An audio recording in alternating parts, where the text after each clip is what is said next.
Cet homme conquit le monde avant même d'avoir 30 ans.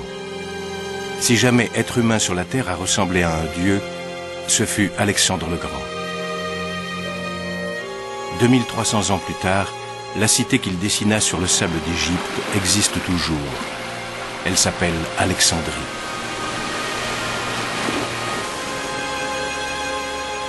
Ses successeurs, les rois Ptolémée, achevèrent son rêve en faisant d'Alexandrie la capitale du monde antique.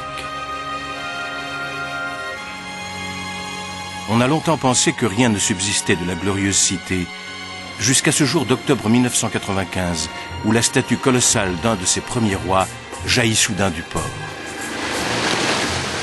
Telle une divinité marine, son corps en granit rose d'Assouan frissonnait dans l'écume comme s'il venait de naître au monde.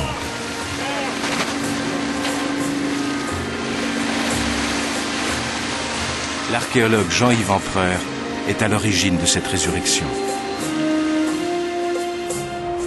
2 ans plus tard, les engins de construction d'un immense chantier d'autoroute mettaient au jour de manière inattendue un monde souterrain et mystérieux. Intervenant dans l'urgence, Jean-Yves Empereur et son équipe dévoilaient un accès vers une autre ville inconnue et silencieuse, Nécropolis, la cité des morts.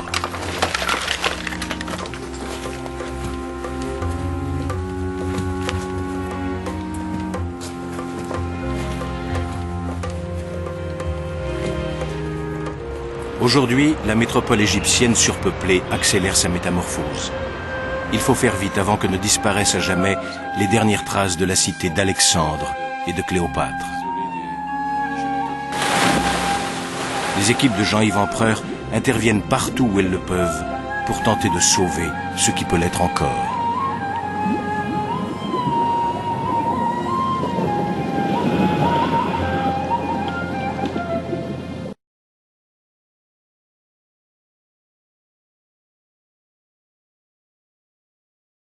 C'est en rasant les immeubles vétustes que sont révélés les vestiges d'une des plus brillantes civilisations de l'Antiquité. Jean-Yves Empereur poursuit inlassablement sa quête. Sa chance, c'est la modernisation d'Alexandrie. C'est une ville qui est en train de changer énormément. Par exemple, tous ces bâtiments-là qui n'ont qu'un étage, eh bien, ils sont destinés à disparaître parce que le prix du mètre carré est tel que ça va être remplacé par des tours. Il y a de l'argent qui s'investit dans l'immobilier, les gens veulent se loger décemment alors qu'on n'a pas construit pendant des décennies. Et ça se ressent tous les jours. Il y a une multiplication des chantiers et malheureusement les archéologues n'arrivent pas toujours à suivre. Et malheureusement, il y a des tas de terrains qui disparaissent sans avoir été fouillés. C'est dans ces années maintenant que tout se passe. Des années cruciales pour l'archéologie alexandrine et pour notre connaissance de la ville antique.